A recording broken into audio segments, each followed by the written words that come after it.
여러분, 인생이 경기가 그렇게 좋았던 적이 많지 않은 것 같아요. 뒤로 돌아보면 항상 경기는 어려웠습니다. 그렇지만 하나님이 도우셨습니다. 하나님이 함께 하십니다.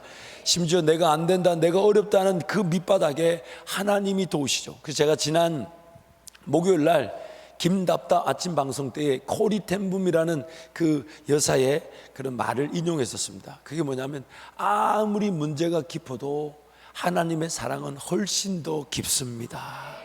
그래서 여러분, 그런 마음으로 우리 인생 하나님께 맡겨놓음으로 어려움의 때가 하나님을 경험하는 기적의 기회가 될 줄 믿습니다. 우리 그런 고백으로 잘 됩니다 함께 선포합니다. 시작. 잘 됩니다. 더 잘 됩니다. 갈수록 더 잘 됩니다. 잘 됩니다. 더 잘 됩니다. 갈수록 더 잘 됩니다. 잘 됩니다. 더 잘 됩니다. 갈수록 더 잘 됩니다. 감사합니다. 시작. 감사합니다. 더 감사합니다. 갈수록 더 감사합니다. 감사하면 기적이 일어납니다. 감사합니다. 더 감사합니다. 갈수록 더 감사합니다. 감사하면 기적이 일어납니다. 감사합니다. 더 감사합니다. 갈수록 더 감사합니다. 감사하면 기적이 일어납니다. 아멘.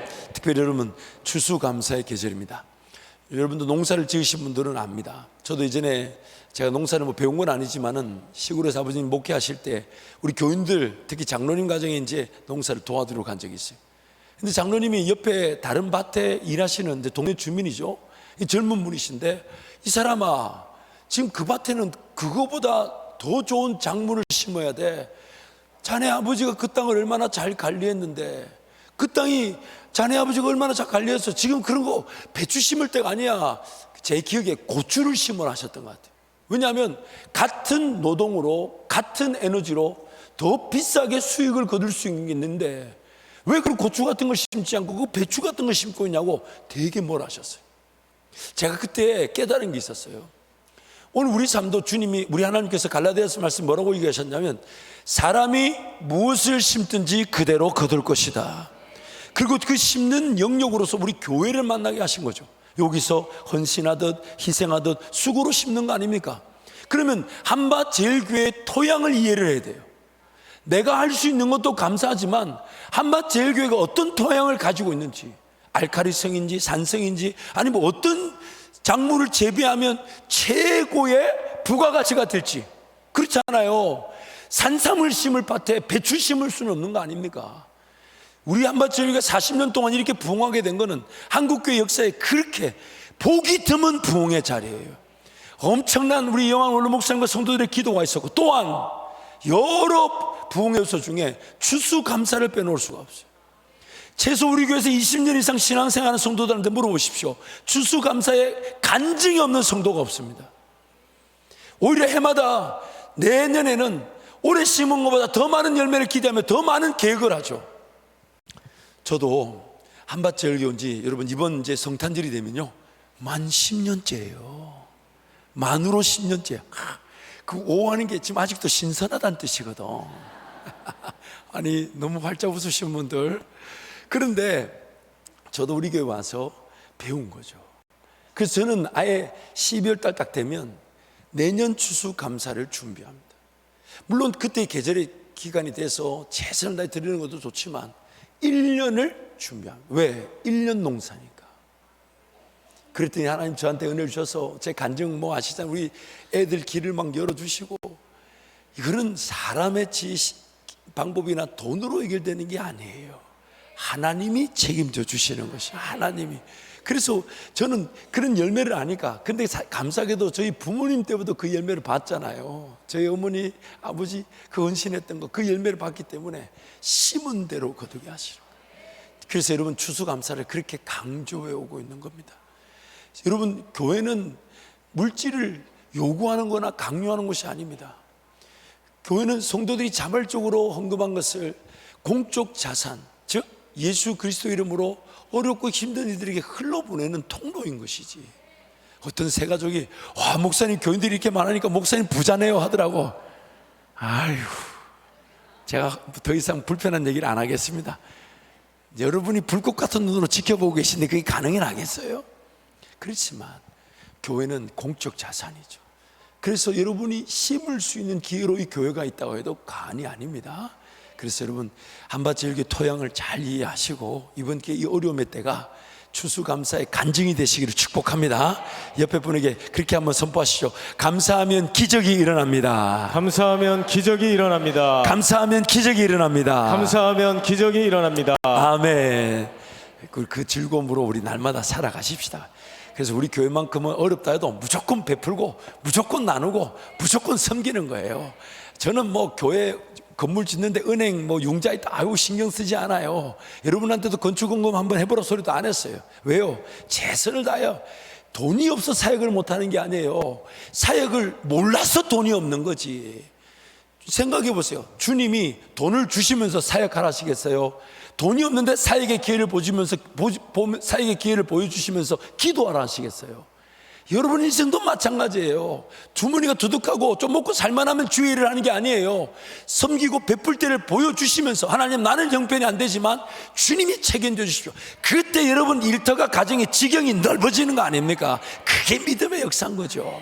그래서 저는 돈이 지금 우리 교회 통장에 얼마 있는지 개의치 않아요. 그리고 제가 담임 목사에 이제 기도했던 게 뭔지 아십니까? 하나님 돈을 저축하는 교회는 안 갈랍니다. 근데 감사하게 우리 교회는 저축은커녕 마이너스예요. 항상 마이너스. 그래도 감사하죠. 마이너스라고 해서 여러분한테 없다고 말한 적이 있습니까? 사역을 못 해본 게 있습니까? 저는 사역에 위축을 당해본 적도 없고 위축을 당할 일도 없어요. 하나님이 말씀해 주시는 사역의 기회를 깨닫지 못한 게 문제지 돈이 없어 일 못한 적 없어요. 그리고 제 평생에 돈을 가져본 적이 없어요. 저는 통장에 돈이 없을 때가 제일 기쁩니다. 이제 천국 가는가 보지 뭐. 그런데 주님이 그렇게 하지 않으셨잖아요. 그러니까 여러분 앞으로도 여러분 인생에도 있는 것 구별해서 드리는 것도 마땅한 감사하지만 하나님 지경이 넓어질 기회를 주십시오. 지경이 넓어질. 그래서 여러분 더 풍성한 감사로 기적을 보게 될 줄 믿습니다. 제가 미국에 있을 때 한국에 종종 방문할 때 일입니다. 방문하면 주로 이제 기차를 타고 다니죠. 그래서 제가 서울에서 기차를 한번 탈 때 하나님 오늘 기차간에 제 옆에 누가 앉든지 전도하게 해주세요. 왜냐하면 그 영혼이 지옥과 천국이 있는데 그걸 모르고 살아가게 내버려 둘 수 없으니까 전도하게 해주세요. 다 기도하고 탔어요. 그래서 제가 창 쪽이었어요. 창 쪽이고. 근데 이제 통로 쪽에 누가 탁 앉는데 짝대기 4개 병장 군인이 탁 총각이 앉는 거. 그래가지고 오늘 전도해야 되겠다. 그리고 제가 그 기차 안에서 전도하는 방법이 그때 코로나 이전이니까 여러분 기억나시죠? 통로에 간식 카트, 그쵸? 그게 지나가잖아요. 그래서 그 지나갈 때 그걸 이제 음료수 하나 사면서 옆에 한 병 사주고 얘기를 꺼내야 되겠다. 이제 그러면서 시간이 좀 있으니까 제 가방에서 성경책을 꺼냈어요. 좀 읽으려고 꺼냈더니 옆에 군인이 화들짝 놀라는 거예요. 그래서 이 사람이 왜 놀라나? 그러면서 성경을 읽고 있었어요. 이따가 이제 간식 카트가 딱 지나갔어. 그리고 이러면 기차에서 뭐 먹어야 됩니까? 사이다하고 계란. 정말 그렇게 말하는 분하고 나하고 세대 차이가 많이 나는데 나는 왜 좋아하는지 모르겠지만 어쨌든 먹어본 게 그거밖에 없어가지고 그래서 이제 딱 지나가면서 계란 2개짜리가 있더라고요. 2개짜리하고 사이다를 사면서 이제 군인한테 제가 실례가 안 되면 한 병 사드릴까 했더니 괜찮대. 괜찮다. 하나 집으시라고. 그게 자기가 집는 거야. 그 딱 집어넣고 이제 계란도 2개니까 하나 주면서 이렇게 두들겨 깨면서 그래 어디 뭐 조금 물어보다가 이제 물어봤어요. 혹시 신앙생활 혹은 교회 생활 하고 계십니까? 이렇게 물으니까 자기가 또 놀라는 거야. 그래서 이제 그러니까 하는 말이 네, 저 신앙생활 하는데 자기가 나한테 묻더라고. 혹시 교회 다니십니까? 이렇게 그러면서 자초지종을 들어보니까 이 형제도 신앙생활 너무 잘하는 거예요. 그래서 자기도 기차 탈 때 하나님 옆에 예수 전하게 해주세요 탔는데 딱 탔는데 저를 딱 보는 순간 하나님 복음을 전하게 해주세요 이렇게 기도했다는 거야. 근데 제가 성경책 꺼내니까 놀랬다는 거예요. 그러니까 나 그 기분이 나쁘더라고. 내 얼굴과 성경책이 매치가 안 됐다는 얘기잖아요. 그랬는데 성직권에 좀 더 뭘 간식을 사면서 교회 다니십니까? 신앙생활 모르니까 그렇게 이제 이 길을 쭉 이렇게 하시는 거예요. 물론 지나고 보니까 그런 일도 있지만 제 스스로에게 늘 하나님께 죄송한 게 있어요. 그게 뭐냐면 참 목사답지 않다는 거. 그래서 이제 성경책을 좀 끼고 다녀야 되겠어요. 아니면 이름표를 달고 다녀야 크다랗게 저는 목사입니다 이렇게. 근데 이런 갈등은 우리 성도들에게도 있죠. 장로는 장로답기를 바라고, 권사는 권사답기를 바라고, 집사는 집사답기를 바라고, 성도는 성도답기를 바라지만 내 스스로가 알잖아요. 그게 잘 안 돼요. 근데 이게 또 신앙을 모르는 교회 밖에 분들에게 상처를 또 만들 때가 있어요. 우리는 그렇게 목사답지 않고 성도답지 않다는 걸 알고 있습니다. 알고 있습니다. 그래서 종종 실수할 때가 있고 실패할 때가 있어요. 그러나 예수님 모르고 교회를 모르는 그 바깥의 사람들은 종종 그런 아픔을 호소합니다. 내가 장로라고 해서 믿고 일을 했는데 세상에 이게 뭐냐? 내가 권사라 그래서 아무것도 묻지 않고 그렇게 도와줬더니 어떻게 이렇게 하냐? 교회 다닌다 해서 믿을 만한 줄 알았더니 오히려 상처다. 그렇게 말씀하실 때마다 너무너무 죄송한 거예요. 너무너무. 정말 같이 신앙생활 하자고 하나님 만나자고 소개하고 싶은데 예수쟁이답지 않은 우리 모습 때문에 상처받은 그분들의 상처가, 그래서 제가 온 교회와 온 성도를 대표할 수 있다면 정말 양해를 구합니다. 정말 죄송합니다. 정말 죄송합니다. 그러면서 한 가지 말을 붙입니다. 비록 그 관계 속에서 상처가 생겼다 할지라도 지금 당신이 하나님의 은혜를 꼭 경험했으면 좋겠습니다. 상처가 있는 거 너무 죄송합니다. 예수쟁이들이 예수쟁이 다 와야 되는데 그렇지 못해서 실수가 일어나고 실패가 일어나고 관계가 깨어지는 상처가 생긴 건 너무 죄송하지만, 그러나 그 상처보다도 더 중요한 것은 당신의 삶에 하나님의 기적이 필요하고 하나님의 능력이 필요하고 하나님의 은혜가 필요하니까 그 상처를 조금 이해해 주시고 하나님을 한번 만나봐 주십시오. 우리와 함께 예수 믿고 천국 가십시다. 그렇지 않습니까? 포장지가 마음에 안 든다고 그 선물을 버릴 수는 없는 거예요. 여러분, 우리가 잘 아는 대로 우리의 그런 영적 형편은 그 예수님이 이렇게 얘기하셨잖아요. 우리 누가복음 5장 말씀, 우리의 영적 형편이죠. 함께 선포합니다.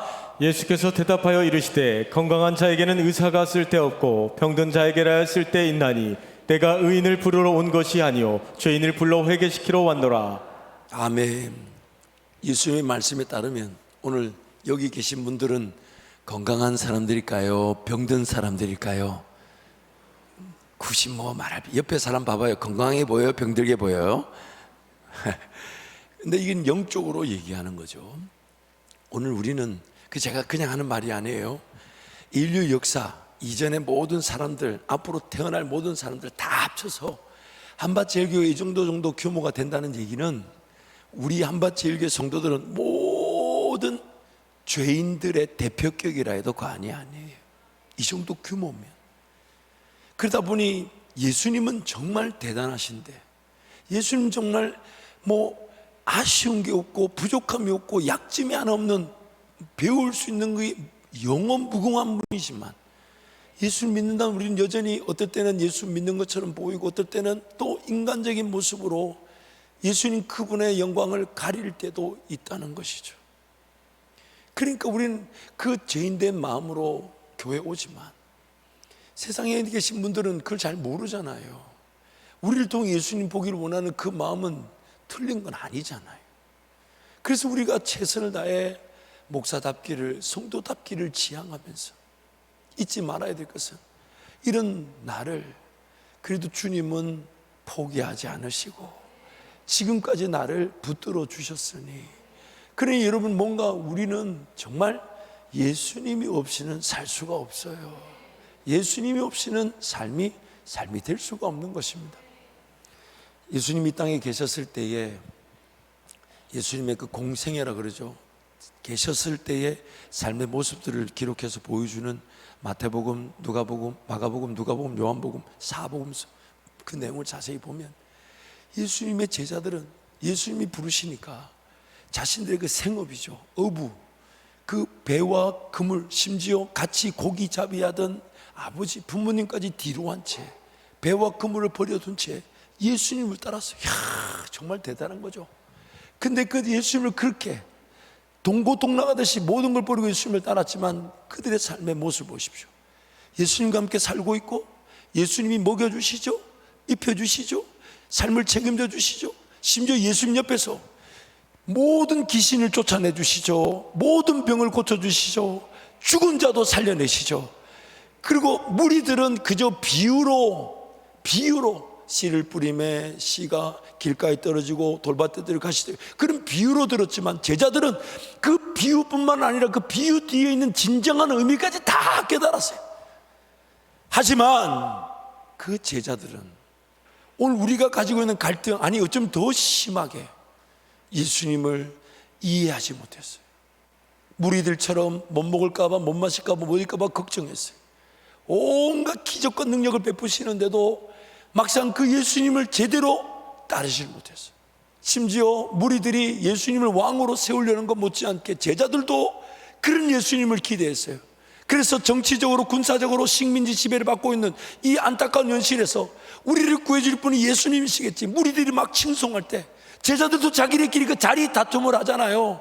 누가 예수님의 보좌에 우편에 앉을 거냐, 좌편에 앉을 거냐, 네가 앉을 거냐, 내가 앉을 거냐, 네가 크냐, 내가 크냐. 예수님을 따르는 제자들도, 그리고 그 예수님의 따르는 제자들의 모습을 자세히 들여다보세요. 심지어 막 예수님이 사마리아 어느 한 고을에 지나갈 때 그 고을 사람들이 예수님을 받아들이고 영접하지 않으니까 이미 그 앞에 둘씩 짝지어서 전도하러 나간 길에 자신들도 예수 이름으로 귀신을 쫓아내고 자신들도 예수 이름으로 병을 고치고 자신들도 예수님 그 복음을 전해서 많은 영혼들이 주께로 돌아오는 그 능력을 경험해 놓으니까 사마리아 한 동네, 그 동네 사람들이 예수님을 받아들이지 않는다고 예수님한테 뭐라고 합니까? 예수님, 우리가 명해서 불이 떨어져 저쪽 불태워버리라고 할까요? 예수님의 의도와는 완전히 상반된 길을 삼았습니다. 심지어 예수님이 이제 겟세마네 동산에서 기도하시다가 때가 되어 이제 그 예수님이 이 땅에 오신 삶의 목적, 십자가에 달려 죽으실 그 시간이 되어 대제사장들과 서기관들이 종들을 보내서 예수님을 잡으러 왔을 때 뿔뿔이 다 흩어졌을 뿐만 아니라 베드로는 칼을 빼가지고 대제사장의 종의 그 귀를 팍 쳐가지고 내 예수님이 그 귀까지 다시 붙여주시면서 내가 만약 필요하다면 12영 한 부대를 하나님께서 보내달라고 할 수 있지 않겠느냐. 그러면서 그 베드로가 나중에 무슨 소리도 들었습니까? 예수님이 십자가에 달려 죽으신다는 얘기를 들으면서 하는 말이, 예수님 그런 일이 일어나면 안 된다니까. 사탄아, 내 뒤로 물러가라고. 결국 예수님의 십자가 사건 앞에 모든 제자들은 다 도망가 버렸어요. 오늘 우리의 영적인 혹은 지금 신앙생활을 한번 생각해 보십시오. 여러분 어떻습니까? 정말 예수님 잘 따르고 계십니까? 세상살이 때문에 예수님 따르는 것보다 세상살이 더 급하다고 여기지는 않으십니까? 삶이 언제 끝나든 간에 예수님 때문에 천국 가는 줄 알고 지금 예배하러 왔는데, 언젠가는 천국 가겠지만 월요일부터 토요일까지는 지금 세상에 필요한 일들을 해결하며 사느라 허덕거리지는 않으셨습니까? 그럼에도 불구하고 만왕의 왕이 되시고 이 땅을 창조하신 하나님, 분명히 역사적 한 순간에 십자가를 지고 죽으신 예수 그리스도에 대한 그 믿음을 저버릴 수 없어 또 예배하러 왔지만, 제자들이 가졌던 그 딜레마, 그 아이러니한 영적인 모습들 오늘 우리에게도 있지 않습니까? 그래서 너무 힘들진 않습니까? 그리고 종종 이렇게 방학을 하시는 분들이 있어요. 신앙생활 방학이래. 여러분 조심해야 돼요. 방학하는 그날 예수님 오실 수가 있어요. 성경에 나와요. 지금까지 등불 두고 기다렸다가 기름 사러 잠깐 갔는데 예수님 그때 하필이면 그때 온다니까. 방학 조심해야 돼요. 그러니까 그 방학하시는 분들한테 아니 같이 나오시지 했더니 목사님 나 나름대로 해본다고 해봤어요. 나 나름대로 예배도 해보고 나 기도도 해봤고 나 그리고 예수님 섬긴다고 해봤는데 더 바쁩디다, 더 어렵디다, 더 실패가 많고 더 힘들고 지칩니다. 그래서 좀 쉬려고요. 그런 말씀할 때 너무 가슴이 아파요. 여러분, 이런 예화가 있어요. 어떤 분이 담배를 끊으려고 마음을 작정하고 하는데 담배가 잘 안 끊어지잖아요. 그렇죠? 왜 모른 척하고 계시? 담배를 이렇게 끊어야 되는 줄 아는데 잘 안 끊어져. 그래서 막 쓰레기통에 던졌다가 다시 주워서 피웠다가 생 난리를 치고 있는데, 그래서 이제 그래도 끊어야 돼 이러고 있는데, 어느 날 이제 신문을 이제 집에 이제 신문 와서 또 펼쳐보니까 담배로 인한 폐암 이러면서 사진이 막 적나라하게 새카맣게 나오는 거예요. 그러니까 안 그래도 담배를 끊어야 되는 부담은 너무 큰데, 담배를 피우면 이렇게 막 폐암이 생기고 온몸에 막 더러운 게 생기니까 얼마나 무섭습니까? 그래가지고 그분이 담배를 못 끊는데 이 신문이 무서워서 신문을 끊었대요. 담배를 끊고 싶은데 그 신문에서 담배 안 끊으면 이렇게 된다니까, 담배 안 끊으면 폐암 걸린다니까, 그거 무서워서 신문을 끊었대. 근데 여러분, 제자들도 그랬고 우리도 그럴 수 있습니다. 누가복음 9장 말씀 한번 가볼까요? 누가복음 9장 말씀 함께 선포합니다. 이 말을 너희 귀에 담아두라. 인자가 장차 사람들의 손에 넘겨지리라 하시되 그들이 이 말씀을 알지 못하니 이는 그들로 깨닫지 못하게 숨긴 바 되었음이라. 또 그들은 이 말씀을 묻기도 두려워하더라. 제자 중에서 누가 크냐 하는 변론이 일어나니, 말씀을 들을 줄 모르는 것도 문제고, 들었는데 깨닫지 못할 뿐만 아니라 본문에 뭐라고 합니까? 묻기도 두려워하더라. 가까이 안 할란대요. 말씀이 들려졌는데 이해되지 않으면 하나님 이거 무슨 말씀이에요? 예수님 이거 무슨 뜻이죠? 라고 다가가 물어야 되잖아요. 묻기도 두려워하더라. 그냥 덮어두려는 거예요. 그냥 불신 가운데 살고 싶은 거예요.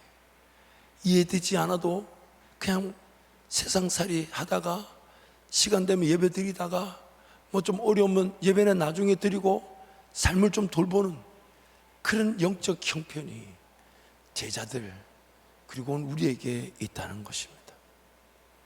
그런데도 주님이 포기하지 않으셨어요. 우리 예수님이 그렇게 안 들으려고 하고 깨닫지 못하죠. 지금 여러분, 자기 자신의 신앙이 나는 매우 좋다라고 손 한번 들려면 과연 자신 있게 손 들 사람 몇 명이나 있겠어요? 그렇죠? 손 드는 순간 신앙이 안 좋은 거예요. 그런 우리는 항상 그런 정말 그 죄책감에 빠지기까지 자괴감이 들지 않습니까? 제자들도 그랬을 겁니다. 모든 걸 버려두고 예수님을 따랐는데 예수님이 십자가를 이해하지 못해서 뿔뿔이 다 흩어져 버렸어요. 그런데 예수님이 그 제자들을 포기하지 못하셔서 뿔뿔이 흩어진 그들을 일일이 찾아가셨다는 거예요. 일일이. 그래서 오늘 주님이 나를 찾아오셨기에, 우리를 찾아오셨기에 이 자리에서 이렇게 예배하는 거 아닙니까? 여전히 잘 들으려고 하지 않고, 여전히 잘 깨달아지지 않고, 여전히 안 믿어지고, 여전히 뭔가 하나님의 나라를 위해서 내 삶을 비교해보자면 참 허술하고 나약하기 짝이 없고 내세울 게 하나도 없는데도 예수님이 날 포기하지 못해서, 그래서 예수님이 십자가에 달려 죽으시고 다 뿔뿔이 흩어졌는데, 근데 예수님이 지금 십자가에 달려 죽으시고 난 다음에 승천하셔서 하나님 보좌 우편에 앉으셔야 되는데 예수님이 하늘로 올라가지를 못하셨어. 왜? 제자들을 포기하지 못해가지고. 왜? 이런 표현 죄송해요. 그 인간들을 두고 갈 수 없잖아. 다시 나는 고기 잡으러 가겠노라. 나는 고향으로 가겠노라. 나는 다시 예전의 삶의 자리로 가겠노라. 그러나 예수님의 목적은 그들이 분명히 예루살렘에 기다리게만 하면 하나님이 약속하신 성령이 임하게 될 것이니까, 그래서 예수님이 부활하시고 바로 승천하지 못하고 이 땅에 40일 동안 계셨어요. 이유는 딱 하나예요. 그 인간들 잡아오려고. 포기하지 못하셨어요. 그래서 문을 꽁꽁 걸어 잠그고 숨어있는 제자들에게 그 문이 잠긴 상태에 예수님이 싹 나타나서 내니 두려워하지 말라고 그들에게 부활하신 예수님을 보여준 기적을 보여주신 거예요. 또한 그 자리에 없었던 도마가 나는 예수님 손에 자국에 손 넣어보고 허리에 그 장자국에 손 넣어보지 않으면 안 믿겠다니까 도마가 있을 때 또 오셔가지고 도마야 넣어봐라. 그래서 그들이 믿음도 없고 예수님을 도망하고 예수님께로 도망가고 부인했지만 부활하신 예수님이 다시 살아나셔서 그들을 찾아주셔서 할 수 없이 예루살렘에 버텼던 겁니다. 엠마오로 가던 두 제자에게 예수님이 찾아가셔서 구약의 말씀부터 그들을 풀어서 설명해 주시고 어느 한 여관에 들어가서 이제 떡을 뗄 때 그들의 눈이 열려지게 하셔서 그들이 말하기를 우리에게 말씀하실 때 우리 속이 뜨겁지 아니하더냐. 그래서 예수님 만난 그 감격으로 가던 엠마오 길에서 돌아서서 예루살렘으로 모였던 거예요. 그리고 이제 그 뿔뿔이 흩어졌던 제자들을 40일 동안 다 모아가지고 예루살렘에 딱 놓고 하신 말씀이 너희 위로부터 능력이 너에게 임할 때까지, 위로부터 너에게 능력이 임할 때까지 예루살렘을 떠나지 마라. 그래서 지금 바깥에 여전히 예수를 죽인 사람들이 자기네들도 죽일 수 있는 그 위기 속에서 그들이 할 수 없이 예루살렘에 버텼어요. 그런데 그들이 또 예수님이 승천하시기 전에 묻죠. 그러면 도대체 언제입니까? 언제 내 가정은 좀 잘 되고 내 일터는 좀 잘 돼서 내가 선교하고 복음 전하는 거, 언제 저 영혼은 주께로 돌아올 겁니까? 언제 저 일이 이루어질 겁니까? 도대체 이스라엘을 회복시키심이 언제입니까? 그 예수님이 그거는 너 알 바 아니다. 그건 하나님께 맡겨두고 너는 그저 약속하신 성령을 기다리라. 약속된 성령을 기다리라. 아멘. 약속된 성령을 기다리라. 아멘. 성령이 너희에게 임하시면 너희가 권능을 받고 예루살렘과 유대와 사마리아와 땅끝까지 내 증인이 될 것이다. 그러니까 제자들이 답답함을 하시고 예수님이 첨언하셨어요. 몇 날이 걸리지 않을 것이다. 몇 날이 걸리지 않을 것이다. 성령을 기다리라. 그런데 정말로 예수님 말씀처럼 성령이 임하셨어요. 며칠 걸리지 않았어요. 마가 다락방에 모여 그냥 기도만 했어요. 그들이 뭔가 기도할 줄 알아 기도한 게 아니라 할 줄 아는 게 기도밖에 없어요. 지금 문 밖에 나가면 예수를 죽인 자들이 자기네들도 죽이려고 할 테니 문 걸어 잠그고 오직 기도밖에 할 게 없었어요. 왜냐하면 그렇다고 예루살렘을 떠날 수 없었어요. 부활하신 예수님 만났잖아요.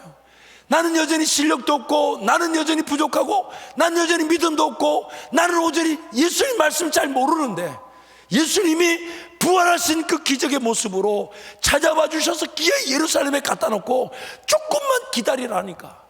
그래서 할 수 없이 기도에 힘썼는데 정말 몇 날이 안 돼서 성령이 임했을 때 그 믿음 없고 예수님 그분을 버리고 도망갔고 예수님 그분을 부인했던 자들이 성령이 임하시는 그 순간 예수 복음을 전하게 되더라는 것입니다. 전하게 되더라는 것입니다.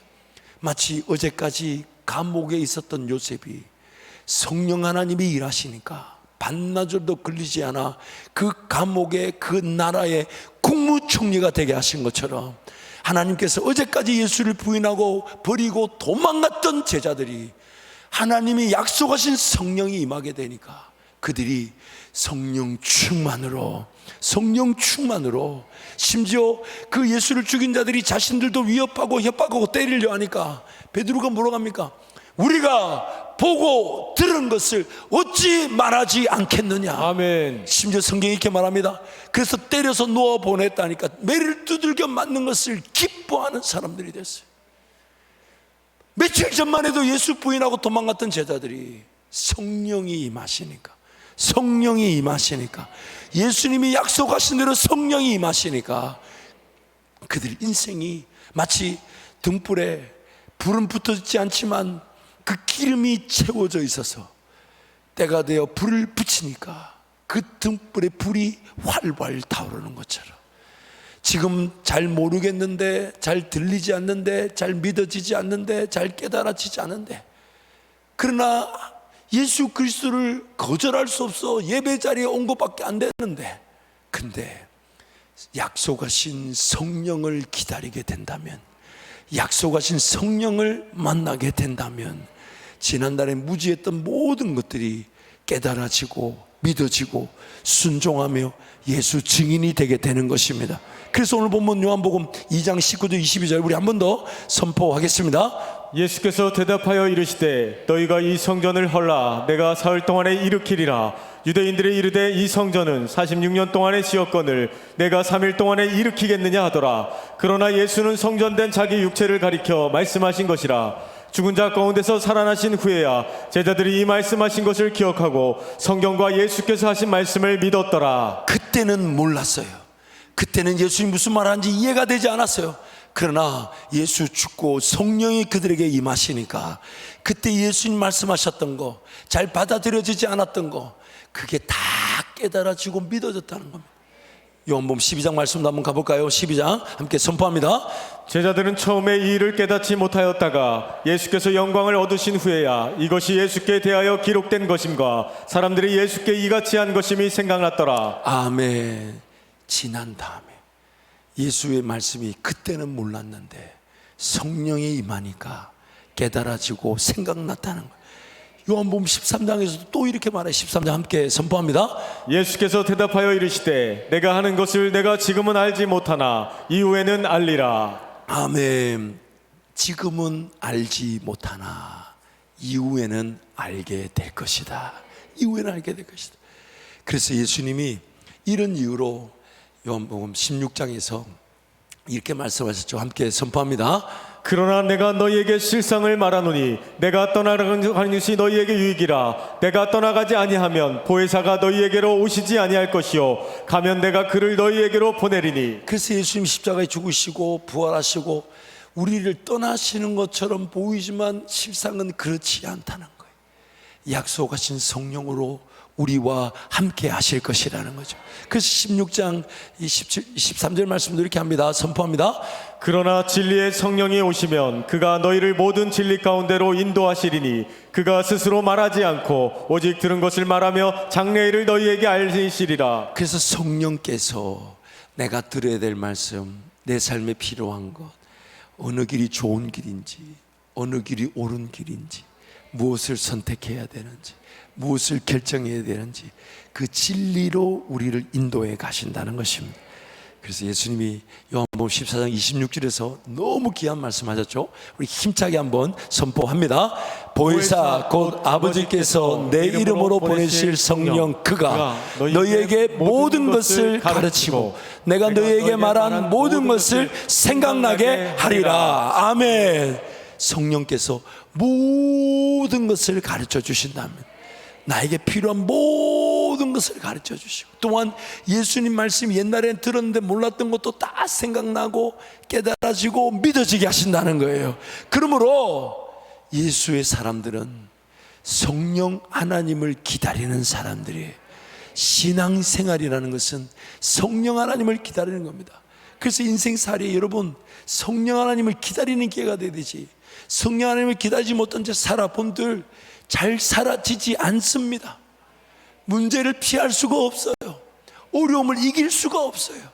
어떤 변수가 있는지 몰라요. 그러니 이렇게 한번 간단하게 생각해 보십시오. 성령 하나님을 기다리다가 굶는 게 낫습니다. 성령 하나님을 기다리면서 인내하는 게 낫습니다. 성령 하나님이 안 느껴지고 믿어지지 않고 모르겠는데 선택하고 결정하는 건 과연 좋은 열매를 맺는 걸까요? 아니면 나를 괴롭히는 일이 될까요? 내 선택, 그래서 이런 후회도 하잖아요. 차라리 그때 아무것도 선택하지 말고 가만히 있기라도 할 걸. 그게 후회가 되지 않았습니까? 그래서 좀 더디게 가는 것처럼 보이고 좀 느리게 가는 것처럼 보여도 성령 하나님을 기다리기 위해 살아가는 거예요. 성령 하나님을 기다리려고 말씀의 자리 가고 기도의 자리 가고 이 주의 전을 달려나와 하나님 나에게도 임하여 주십시오. 무지하고 무관심하고 무감각하고 어리석고 미련했던 제자들도 예수님 버리고 도망갔음에도 불구하고 예수님이 그들을 기어이 찾아서 성령 하나님이 임하시니까 지난날에 그들의 어리석었던 것이 오히려 장작처럼 불이 되게 하시는 하나님, 내 연약함, 내 부족함 모르시잖아요. 여러분 잊지 마세요. 오늘 나의 이 신앙의 이 정도를 하나님은 이미 나를 알고 계셨어요. 그런데도 나를 선택하셨고 나를 포기하지 않으신 거예요. 지금 이 상태를 모르시지 않아요. 이 상태를 아시면서도 나를 포용하신 것은 내가 얼마나 변화되지 않았는지, 내가 얼마나 어리석은지, 내가 얼마나 연약한지, 이거에 하나님 나라가 결정되는 것이 아니라 아무리 어리석고 아무리 부족하고 아무리 미련해도 성령 하나님이 임하시게 되면, 성령 하나님이 임하시게 아멘. 되면 그것이면 충분합니다. 아멘. 그것이면 충분한 것이. 그래서 성령을 기다리라는 겁니다. 신앙의 모든 자리에서 성령 하나님 없이 미련하게 사라질 걸 두려워할 줄 알고, 하나님 나를 만나 주십시오, 나를 만져주십시오, 내 길을 인도해 주십시오, 보여주십시오, 깨닫게 해주십시오. 근데 그 순간에 막 보여지지 않는 것처럼 보이고 깨달아지지 않고 나타나지 않는 것처럼 보여도 포기할 수 없잖아요. 그리고 다시 성령께 나오고 다시 성령께 나오고 다시 성령께 나왔더니 때가 되니까 그 모든 아무것도 일어나지 않았던 것처럼 보이는 신앙생활이 마치 기름처럼 불의 심지가 되게 하셔서 아멘. 세상을 밝히는 빛이 되게 하시는 것입니다. 그래서 여러분, 성령 하나님을 기다리십시오.